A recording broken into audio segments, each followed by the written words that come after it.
या एक आरटीआई मांगी गई सरकार से, और आरटीआई मांगी गई बीएसएफ के लिए। बीएसएफ के लिए एक आरटीआई मांगी गई। आरटीआई में पूछा गया कि ये बताइए कि एनपीएस या ओपीएस, इन्हें क्या मिलना चाहिए बीएसएफ जवानों को? क्या ये सशस्त्र बल है या फिर सिविलियन है? ये गृह मंत्रालय से दोस्तों एक आरटीआई मांगी गई। फिलहाल साथियों, गृह मंत्रालय ने क्या किया मालूम?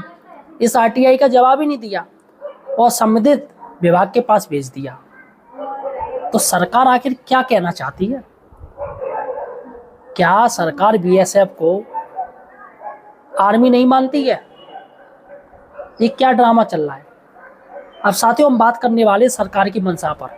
सरकार ने आरटीआई का क्या जवाब दिया है, और जवाब देखकर आपके होश उड़ जाएंगे। अतः साथियों, सही और सटीक जानकारी के लिए आप हमारे चैनल एम्प्लॉयड हेल्पर को सब्सक्राइब जरूर कीजिए।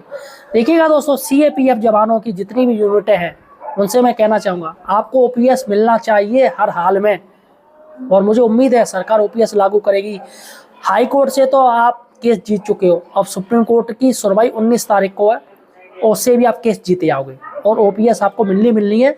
हर तरीके की आपकी जो प्रॉब्लम है सरकार को सुनना चाहिए। हमारा चैनल आपकी हर आवाज़ को बनता है, इसलिए चैनल को सब्सक्राइब जरूर कीजिए। साथियों, आपसे स्पेशली रिक्वेस्ट हो, वीडियो को शेयर कीजिए तमाम आपके व्हाट्सएप जो ग्रुप चलते हैं, ताकि सच्चाई सरकार की हर कोई जान सके कि सरकार आखिर क्या खेल खेल रही है।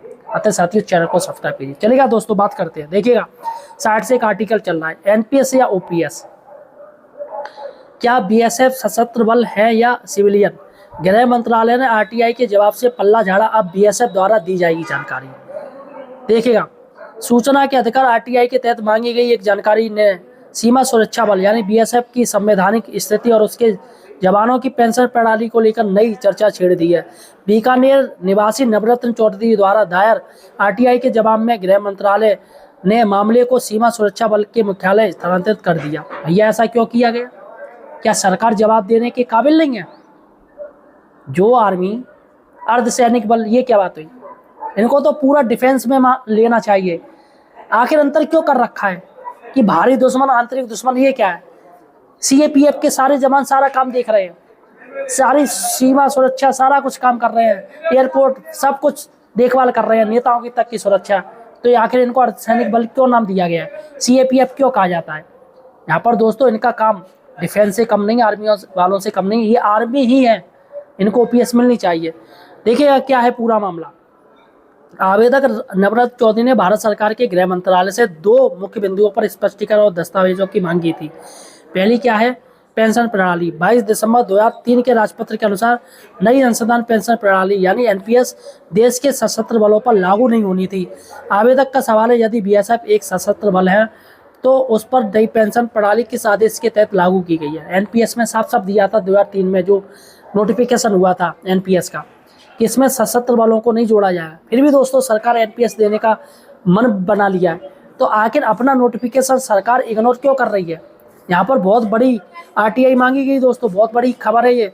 उसके आधार सशस्त्र बल बनाम नागरिक विभाग 1968 के राजपत्र के अनुसार बीएसएफ एक सशस्त्र बल है।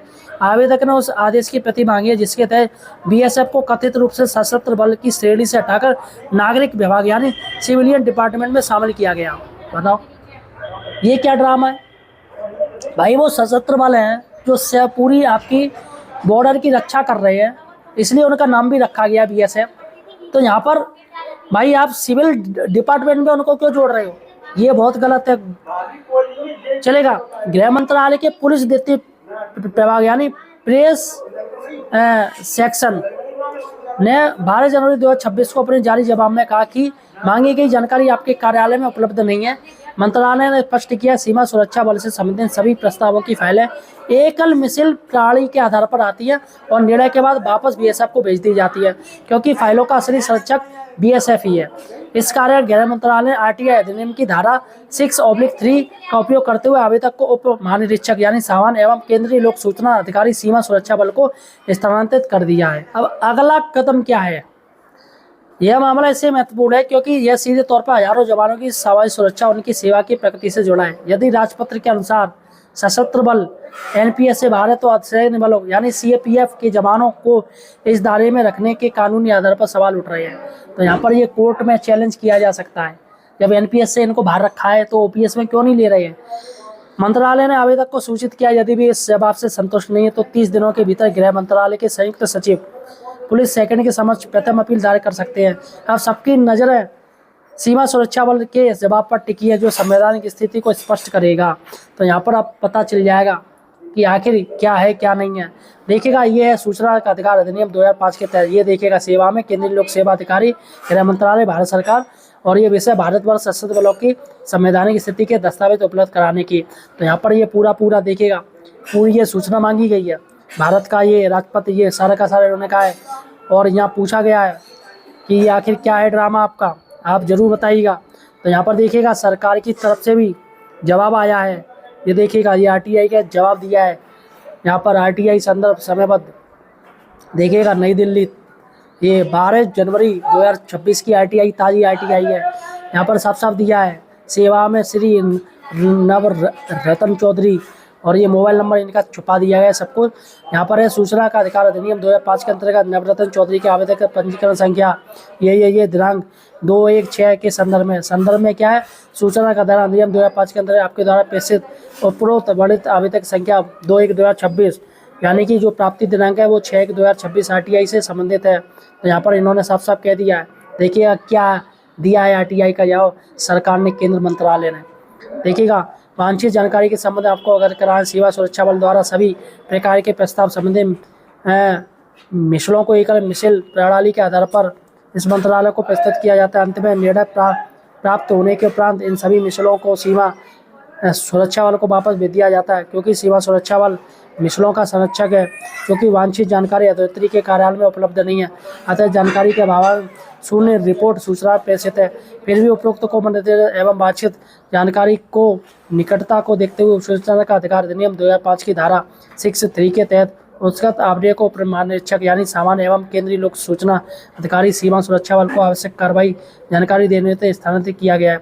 इस मामले में अपील यदि कोई हो तो यहाँ पर वही बोला गया है कि इन्होंने जो मामला है साथियों वो ट्रांसफ़र कर दिया है बीएसएफ की तरफ, जो इनका जो ऑफिस है। अब साथियों देखना होगा अब जो जवाब आएगा बीएसएफ की तरफ से वो संवैधानिक ही आएगा कि इनका विभाग आखिर इनको क्या मानता है कि सिविलियन है या फिर ये सशस्त्र बल है। फिलहाल साथियों मुझे तो यही कहना है कि सरकार को इनकी सभी मांगें मान लेनी चाहिए, क्योंकि भैया देश की सुरक्षा सर्वोपरि है। आप सोचिएगा, नेता लोग 10-10 पेंशन ले रहे हैं, सांसद बन गए तो पेंशन, मुख्यमंत्री बन गए तो पेंशन, मंत्री बन गए तो पेंशन, विधायक बनेगा तो पेंशन, एमएलसी बन गए तो पेंशन, जितनी बार बनेंगे उतनी पेंशन। सोचिएगा, माननीय मुलायम सिंह यादव जो समाजवादी पार्टी के पूर्व मुखिया, उनकी दोस्तों 17 उनको पेंशन मिलती थी, मुलायम सिंह यादव जी को 17 पेंशन, और यहाँ पर जवानों को एक पेंशन तक नहीं सरकार दे पा रही है। फिलहाल साथियों आप मुझे किस राज्य से देख रहे हो और सीएपीएफ की किस यूनिट के हो, ये मुझे कमेंट सेक्शन में बताएगा। धन्यवाद।